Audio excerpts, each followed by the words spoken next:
Not quite yet. Loading. Loading. Okay, now we are live. So I'm gonna go back to my Zoom screen and I am going to say happy 2021, Facebook. I know we're here. We made it. After let's just say a very interesting 2020. I am Dr. Tomia Austin. I am the executive director of the As One Foundation, where our mission is to empower families globally, delivering life-saving sickle cell education. That mission comes to us as we shifted, as we pivoted, which is the buzzword of the day, in 2020, finding ourselves having to deliver our services virtually and needing to expand our reach after some 12 years focusing primarily on trait education, sickle cell trait education. We expanded our mission to be inclusive of the entire community, sickle cell and sickle cell trait. And then about a month later, we brought on Lisa Rose and absorbed her organization, Hope for SCD. And we have been off to the races educating globally about sickle cell and sickle cell trait, and have seen our education welcomed, and the appetites have been just open for the education that we're imparting to, in fact, make sure that our founder's identical twin brother, Devon Darling, who did die of exertional sickling, that his life and death were not in vain. We include sickle cell trait in all of our education, as we firmly believe that you cannot have sickle cell without trait, and vice versa. So we are deliberate in that delivery. And as we are perched with our brand new January newsletter, it is all about what's going on, what's at stake. And one of the main topics of interest to all of our warrior parents or parents of warrior children is transition. And so with that said, I have the privilege, the honor to introduce our guest today. As a matter of fact, I will allow her to introduce herself as I say thank you and welcome to the show. Take it away. Thank you, Dr. Tomia. We are so incredibly grateful for all of the work that you have done over the years in sickle cell trait. I don't think that we could really do justice to sickle cell education without also talking about sickle cell trait. So your organization has always really met a need that was not necessarily unmet, but it was under met. And so you guys are doing a great job. It's great to hear about all of the not just, we're going to talk about transition, but that's a transition for you as well. Yeah. So I'm Ray Blaylark. Yeah, I'm Ray Blaylark, and I am the Executive Director of Sickle Cell Foundation of Minnesota. In addition to my work with the foundation, which we started in 2015, first and foremost, I'm the mother of a young adult living with sickle cell disease. So my son is 24 years old. I often say transition is not a one-stop shop. It's a continuum that lasts from the time you leave pediatrics to well into adult care. So I do that. So the third part of the hat that I wear is I am the sickle cell patient family health advocate and care coordinator at our local children's hospital here in Minnesota, where we care for about 90% of the pediatric population of sickle cell in the entire state. So we have plenty of opportunity here with families, and we embrace them all, and we wrap our arms around them, whether it be in the clinical setting or in the community setting. It's an honor to serve a population that I have grown to know and love for many reasons, not just my son, but even outside of my own family. So you wearing a three-pronged hat there. So let's zero in on all three of those. Do we want to talk about your story? Let's just talk about your sickle cell story. You obviously, this is your biological son, so you obviously are at the very least a trait warrior, correct? That's right. That's correct. That's correct. So I like to ask my guests, how did you find out your trait status, And how did you react when learning that your son was a warrior? I'm so glad that you asked that question because, quite frankly, how I found out is really part of my story. I was in 11th grade. We had what we called mini clinics at our high school. And for whatever reason, you go to the mini clinic, you could get vaccinations there, you could get birth control there. It was just an environment where you knew that you were going to get the care that you needed right there at school. Mm-hmm. And during a conversation that I really don't have any memory of the context to, there was a nurse who said, "Oh, by the way, you have sickle cell trait." Now, I'm in 11th grade. I don't care. I don't know what that means. I am not planning to have any kids, and nor did I even put that together with having kids based on the answer she gave me. So when I said, "Well, what is that?" She said, "Oh, it's just like, your hair color, your eye color. Everybody has lots of traits." So she did a great job telling me what a trait was. What she didn't do is tell me what sickle cell trait was. And I did not hear those words again for about 7 years, until 7 years later when I had my son and he was 2 weeks old and he was diagnosed with sickle cell disease. So I spent a huge gap not putting two and two together. That was necessary for me to make an informed decision around my reproductive health. Well, there you go. Unfortunately, or fortunately, depending on how you look at it, you are not alone. And that is the absolute number one motivation for why we are on this platform, why, it is important that our reach expands well beyond the walls of Minnesota, the walls of Houston, the walls of Atlanta, the walls of the United States, because just that, putting that together, could have been the difference between a decision and an informed decision. And that is, at the very least, our goal. People will make their decisions however they choose, but we believe, so much better to make that informed decision. So the story continues. Yes. So the story continued. My son was 2 weeks old. Obviously, he had newborn screening here in Minnesota. It started in 1988 when sickle cell disease was added to the panel. 2 weeks after I gave birth, I received a call from his pediatrician that said, "Hey, why don't you bring the baby down? We'll review all of the newborn screening. And, why not bring, some family with you?" Well, just me and the way I'm made up, I'm like, "Family? You need me to, why?" Like, ding, ding, ding, something ain't right. But nonetheless, thankfully, I have a really deeply rooted, strong family. And I brought everybody. So I was that family that brought the whole family reunion. And so as he was telling me that my son was positive for sickle cell disease, again, I had no context of it. No one in my family had any context of it that I knew of at that time. And so really what we spent the next 2 hours doing was just simply talking about what is sickle cell, making sure that I get connected to hematologists, a sickle cell expert in care, and making the plans for those next steps. And for the next, I did, in fact, establish care less than a month later. But I also make sure that I tell people that I went through a process of not just accepting it, but understanding the disease. But one thing I did very early on, it was that I took the position that if I don't become an expert, how will I teach him? And so that's really what I wanted to do. I never wanted him to see the disease as something that would limit him, because I didn't want it to limit me. I didn't want it to limit us. I was a single mother at that time, my first and only child that I've given birth to. And I, of course, like everybody else, had dreams for him. I wasn't ready to forsake those dreams because of a diagnosis. And so I set out on a journey to teach myself what I needed to learn. Some of that included going to the people who were in power to get my information, because the internet didn't look anything like it does now. It had a green background, just like your background right there. The DOS screen, right? That's exactly right.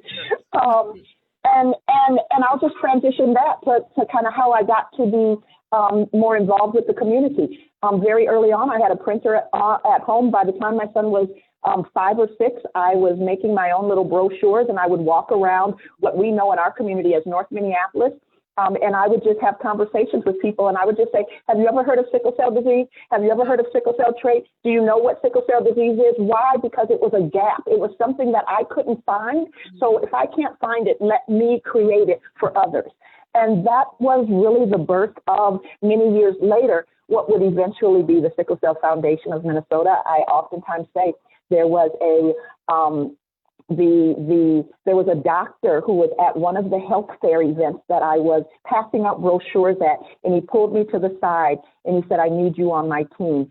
And at that point, he took me under his wing. He was the medical director of our local blood bank, and he brought me into the blood bank, and that gave me a platform for a lot of the education that I started out doing with their sickle cell program and matching blood for from donor to recipient, and helping to educate the staff about the importance of recruiting blood donors.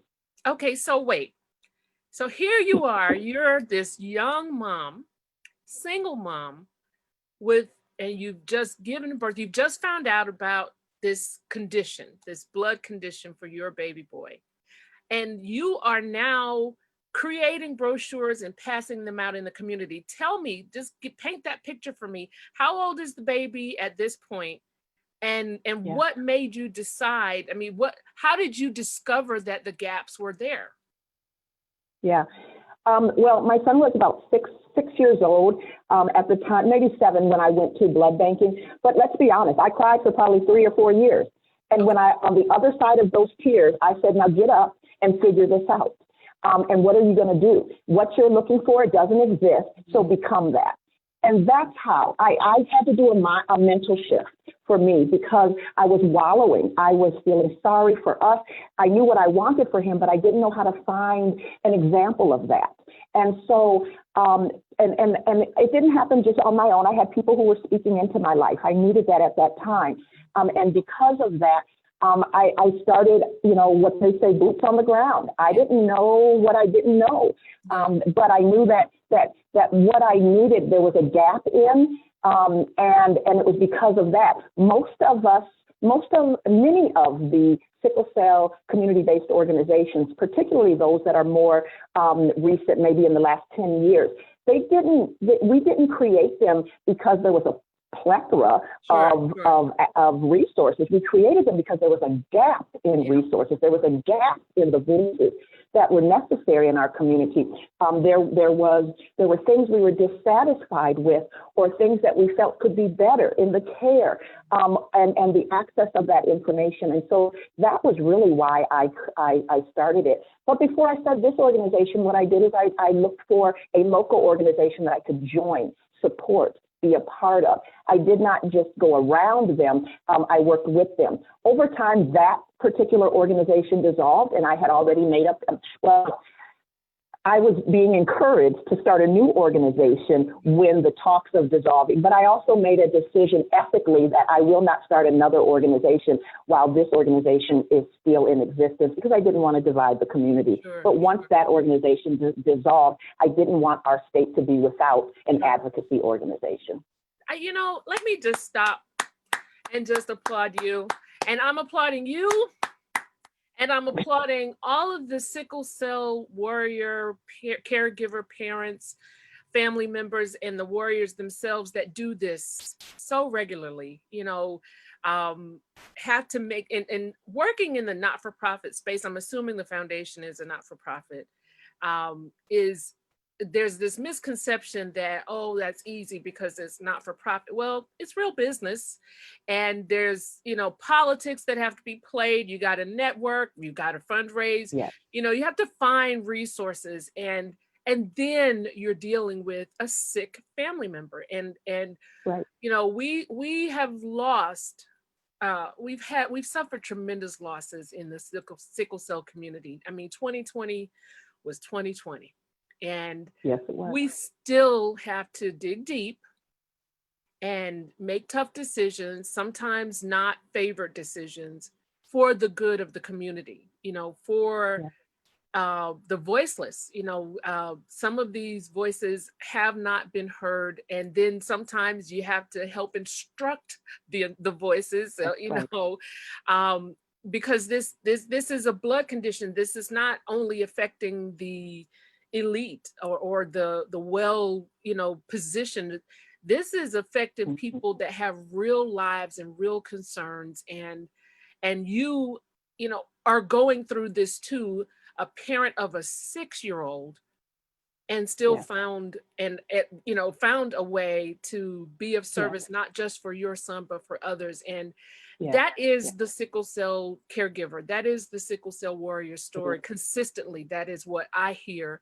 And no matter what, even in pain, I have been welcomed by our sickle cell siblings, into planning sessions where everybody in there is in pain, or, rock and Yes. doing the sickle Yes. cell rock, Yes.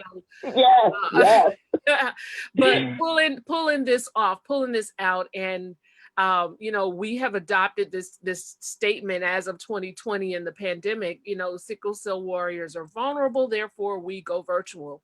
But the show didn't stop. The show does not stop because sickle cell doesn't stop. And That's right. That's so I right. just would like to just give that That's right. back to you and the Thank you. warriors, as and the Thank you. caregivers that Thank you. still figure it out, still find a way, still That's come right. up with a That's right. solution. And if the solution is not the best solution, then you regroup and come up with another one, That's right. evaluate, and That's keep right. it going. So And with that, I'm glad you said something. You said sickle cell doesn't stop because of a pandemic.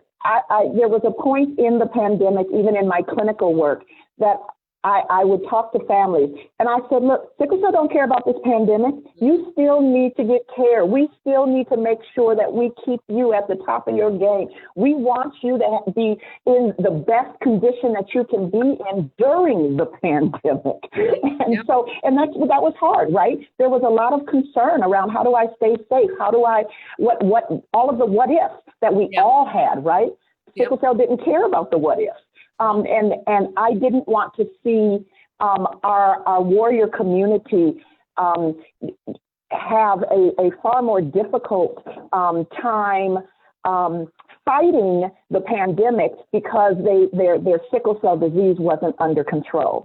And so that was, I'm so glad that you said that. It's so important that we have adapted in this time of change, and that virtual, like, it's not even a who knew. It's like it was already coming. It just expedited it. Yeah. And it's actually been a very positive thing for our sickle cell community. Hasn't it? I have to agree with that. It has really been positive. It has really been involving and encompassing.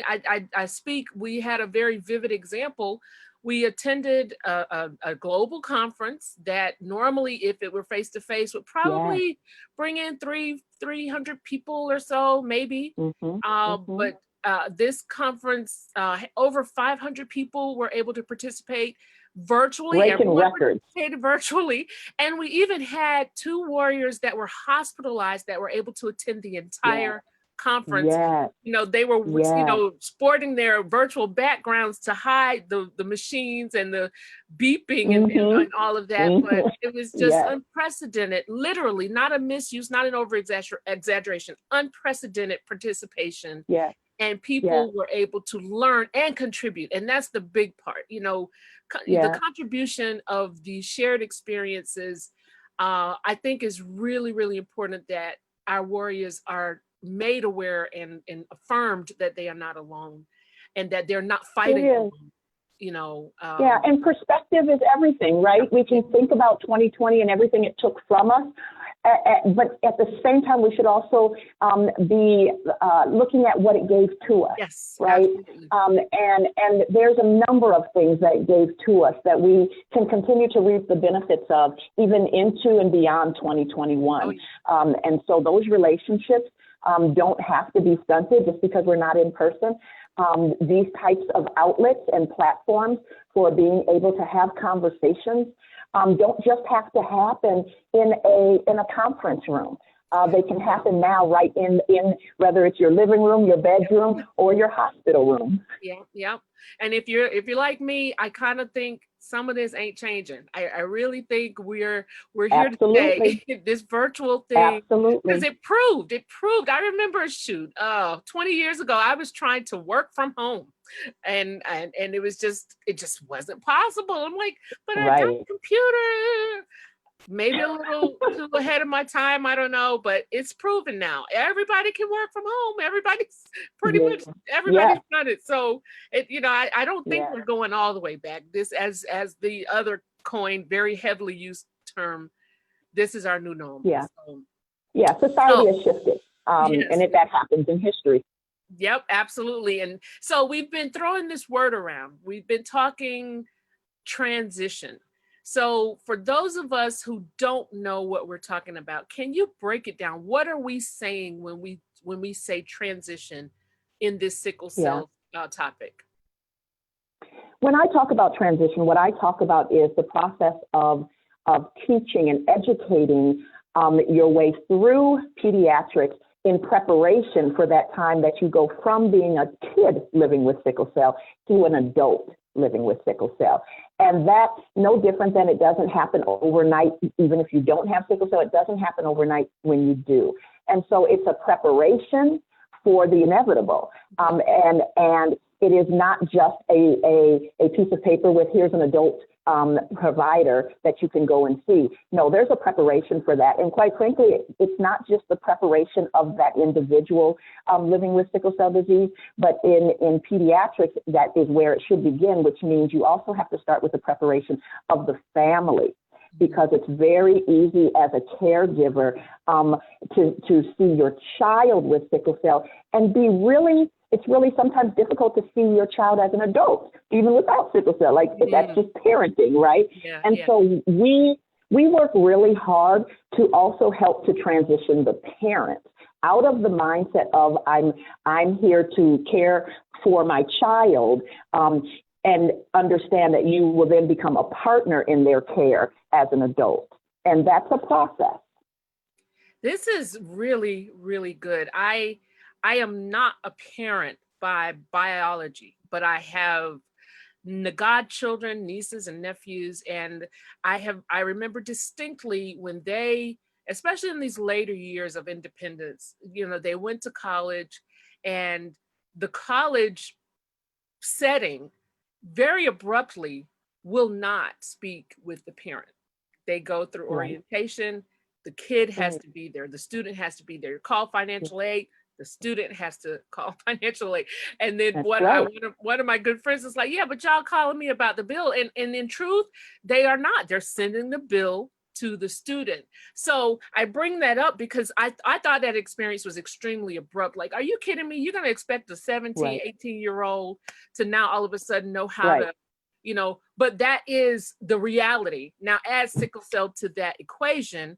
That is what you're dealing with. That is what we're dealing with. So how early has it been your experience that transition should start? But what are you seeing? What are we seeing out there, and what needs to be changed? I would argue that transition starts at birth. Here's why I say that. The fact is that you have to help that caregiver and the family to see their child as an adult, right? Because it is especially depending on how old your child is. There was a time when I started in my work in the clinical setting, I said, I would like us to reconsider talking about the age of expectancy when they first come in to establish care with us. Because I think that what can happen is that you live waiting for your child to die. And I know that that's really crude, and I know that that's really forward and to the point, but I think it's an important piece to bring out, because we do know that sickle cell disease is a terminal illness. Living is a terminal illness, right? So if we're not careful and if we are not intentional, we will, in the back of our psyche, we'll almost everything that we do is peppered with, but the what ifs. Remember, I said the what ifs, and that can get in the way of quality of life. And so I say at birth, because if you truly are helping to transition that that parents, you are making references to as an adult, when they become an adult. And then you are beginning some educational pieces, probably more so around the age of 12. And that's making sure that that young person living with sickle cell disease knows what type of sickle cell disease they have. They know what medications they're on and why they take those medications. They understand how to call the clinic and make an appointment if they needed to. They understand their insurance. Now, all of that's not happening at the age of 12, but that's when you start having age-appropriate conversations. But by the time you're about 16, one of the things I talk to my young adults about is the trifecta. And the trifecta is this. There comes a point in living as a young person that the world starts looking different to you, and you start looking different to the world. Now, as Black and brown people all over the world, we know what that means. Yeah. That means that our interactions with society begin to not just look different, but they start feeling different as well, right? There's unconscious bias. There is people start seeing you, even as a child, in this adult body that really is often inappropriate for your age, but the reality is you see things through a different lens. So when that happens, and it's different for everyone, but I start having conversations that, you can wake up every day, and you're getting older. You can't deny that. The clock's going to keep ticking. The calendar's going to keep changing. You can deny that. You can, you go outside. Every time you go outside, you are reminded that you are Black. You are an African American in America in this particular case. But the third thing, the one thing that you can try to put on the back burner is your health. You can try to forget that. And those three things are incredibly important. And that in the fact that you have to remember that your health has to stay on the front burner. Now, it doesn't have to define you, but when you ignore it and put it on the back burner, that pot's going to burn. Sure. And so part of that transition is helping that young adult to do more of the adulting responsibilities of taking their own health personally and recognizing that no one's going to care about your health more than you will. And so I love that, the trifecta. I love that. And I think even if you take sickle cell off the table, it's still very relevant, very principle based. So do we have a best practice? What are, speaking directly to your clientele, speaking to, that person that's listening to us, and we do have a question about sickle cell trait, but I'll table that for a moment. What do we want them to hear from our conversation today? What do we want them to walk away with with the information that we're sharing today? I think first and foremost, especially if you're in the age of transition, sickle cell disease is not a death sentence. We do understand that there are complications, and we can't prevent every complication, but we do have some control. We can be proactive rather than reactive when it comes to our health. And that's the main thing. Adulting is hard. Adulting these days doesn't look like it did when I was, transitioning into adulthood, or my parents did. The reality is that it looks different and it feels different. And so finding who is your support system, it may not be a family member, it may be a good friend.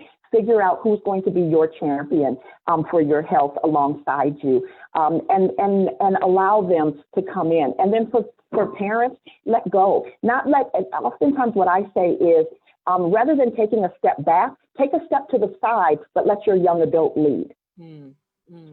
And how conducive, I am not a clinician, by the way, I am a PhD, but how conducive is the provider experience to that stepping to the side?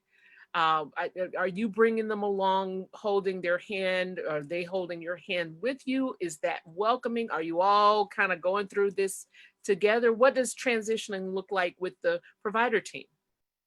Yeah, I'm glad you asked that, because that was a hard thing for me culturally, right? Because, the doctor would come in and say, well, we want to talk to, your son alone for a minute. I'm like, no, I'm going to be right here. Yeah. First of all, I didn't want him to tell how he probably just got a whooping last night. Right. But there's an important element in that, in helping them know that their voice matters, helping them know that they can represent themselves, that they can advocate for themselves. But it also is very helpful when you can anticipate that that's going to happen. The provider needs to make sure that that family understands earlier than the age where it occurs that this is what we're anticipating in the next year. Here's what we're going to be doing. So sometimes I think that, although we teach people to be proactive with their health, we are often reactive when it comes to the stages, right, in healthcare. And sometimes even in parenting, we don't prepare parents and caregivers for the next steps. And that's what I think that we can do better in the clinical setting. Well, Ray, you are an absolute wealth of information. I mean, I guess that's why you are the director of the Sickle Cell Foundation of Minnesota. So, I've learned so much, and I certainly believe our audience members have learned a lot. The question that we have goes kind of back to where we were talking about trait. Should trait warriors use prescribed iron pills? My hemoglobin is always 10 to 11. Neither one of us are clinicians. So I am not going to advise you on what you should do medically. I am going to advise you to seek advising through by your provider. Do you have anything broad that you can respond to that? Yeah, I would say iron deficiency can be sometimes complicated, and to better understand the type of supplement that you may or may not need, consulting your physician and making sure that you get the proper blood draws and labs so that it can be looked at and the proper decision can be made that's right for you. Exactly. And I kind of get this question, I do get this question a lot, but I do know that iron reading low is sometimes not really what the traditional iron deficiency is defined as. So, but thank you for that answer, as we still advise you to seek the instruction of your provider.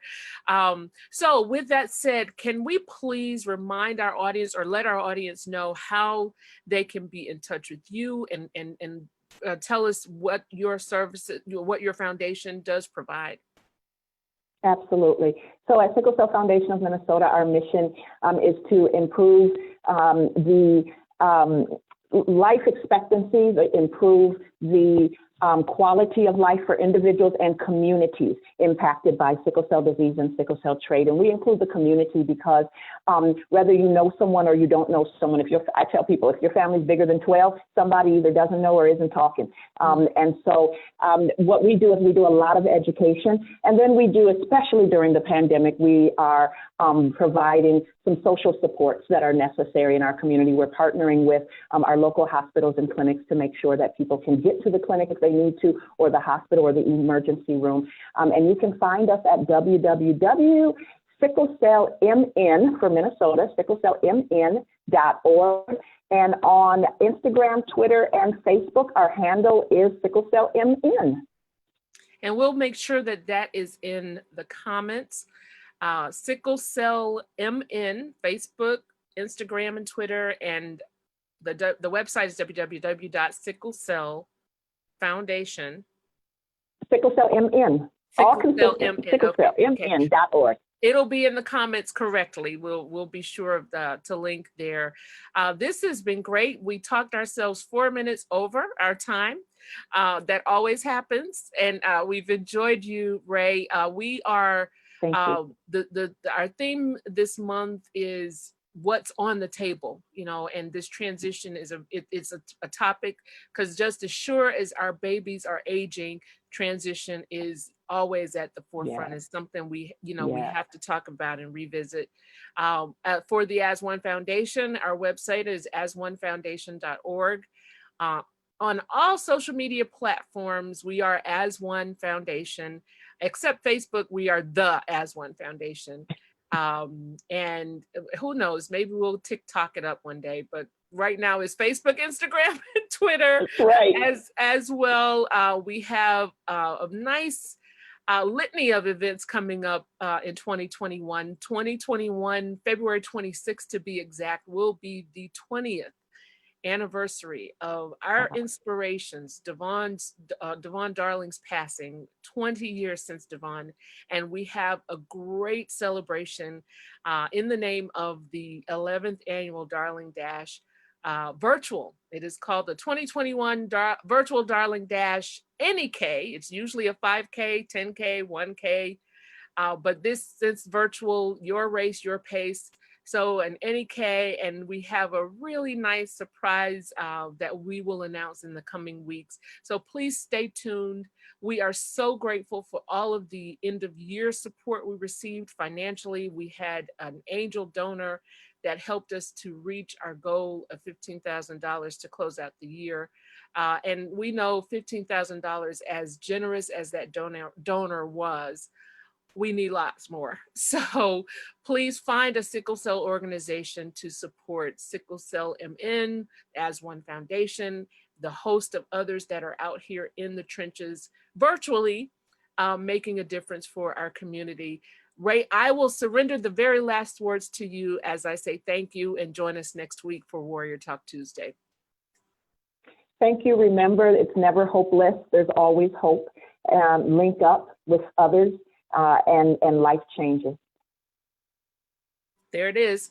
See you next week. Thank you all so much. This has been Warrior Talk Tuesday. We'll see you 3 p.m. Eastern Time Tuesday right here on Facebook. Take care.